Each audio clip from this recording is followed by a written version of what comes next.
गाडी घेऊन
देवडे साहेब नमस्कार. नमस्ते.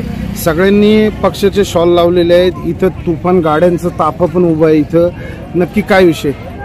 आज राज्याचे उपमुख्यमंत्री आदरणीय अजयदादा पवार साहेब यांचा जुन्नर तालुक्यामध्ये दौरा आहे आणि त्या निमित्ताने पिंपळवंडी या ठिकाणी शेतकरी मेळाव्याचं आयोजन केलेलं आहे. तालुक्याचे सन्माननीय आमदार अतुल शेठ बेनके साहेब यांच्या माध्यमातून हे सारे कार्यकर्ते त्या सभेसाठी निघालेले आहेत.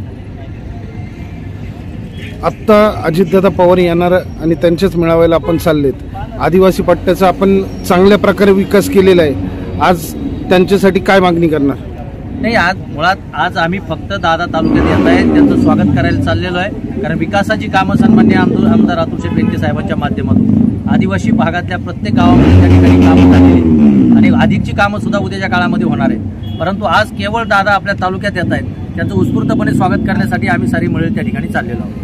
देवडे साहेब, आपल्यावर आरोप होतोय की आपण जे गाड्यांमध्ये माणसं किंवा लेडीज महिला भरून नेत आहेत या रोजंदारीवर घेतलेल्या आहेत. माझी आपल्याला विनंती आहे की प्रत्येक गाडीमध्ये जा, आपण स्वतः त्यांची बाईट घ्या आणि त्याच्यामध्ये कुणी जर म्हणालं की आम्हाला इथं फसून आणलंय, आम्हाला रोजाने आणलंय, तर आम्ही ह्या गाड्या परत पाठवून देऊ. विरोधक हे का करतायत?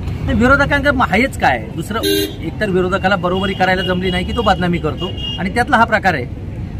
विरोधकांना काय सल्ला? त्यांना काय, त्यांनी काम करावं, लोक मिळवावी, आपल्या भागाचा विकास करायचा आहे, तालुक्याचा विकास करायचा आहे. विकासाच्या संकल्पनेवरून आपण सगळे एकत्र काम करतोय ना. त्यामुळे तुम्ही तुमच्या पद्धतीने काम करा, आम्ही आमच्या पद्धतीने काम करतोय. शेवटी लोक विश्वास निर्माण झाल्यानंतरच लोक येत असतात. जिथं विश्वास नाही तिथं लोक जात नाही. राज्याचे उपमुख्यमंत्री येत आहेत. आता आपण इथून किती गाड्या घेऊन जाणार आहेत? साधारण माझा जो निरगुडे पाडळी जिल्हा परिषद गट आहे त्याच्यामधून साधारण 80+ गाड्या आता या ठिकाणी आता आलेल्या आहेत. अजून काही गाड्या येत आहेत आणि एकत्रितपणाने आम्ही सगळे तिथं जाणार आहोत. माणसांची संख्या किती असेल अंदाजे? प्रत्येक गाडीमध्ये जर जीपचा विचार केला तर 10 ते 15 लोक आहेत. बोलेरो गाडीमध्ये साधारण 15-15 लोक आहेत आणि पिकअपचं जर तुम्ही घेतली तर 35-40 लोक एका पिकअपमध्ये आहेत. आपण त्याच्यासाठी शूटिंग बी करा, म्हणजे कळेल की आम्ही नुसत्या रिकाम्या गाड्या नाही तर माणसं आहेत. धन्यवाद साहेब. थँक्यू.